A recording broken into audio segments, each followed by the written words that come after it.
உலகின் top most high economical powerful country எதுன்னு பார்த்தீங்கன்னா 10th பிளேஸில் Canada, 9th place Russia and 8th place Italy, 7th place France, 6th place London, 5th place India and 4th place Japan, 3rd place Germany, 2nd place China and 1st place USA அதாவது America.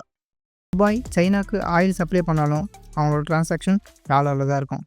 இதனால் அமெரிக்காவோட global market increase ஆகும். America ஃபினான்ஷியலில் ரொம்ப ஸ்ட்ராங்காக இருக்கும். Business regulation கிளியராக இருக்கும். இதனால் இன்வெஸ்டர்ஸ்க்கு நம்பிக்கை க்ரியேட் ஆகும். அமெரிக்கா பாப்புலேஷனில் இந்தியா அண்ட் சைனா விட கம்மி. பட் அமெரிக்கன் தனிநபரோட உற்பத்தி திறன் அதிகம். அமெரிக்காவில் தனிநபரோட வேலை அதிக முக்கியத்துவம் வாய்ந்ததாக இருக்கும்.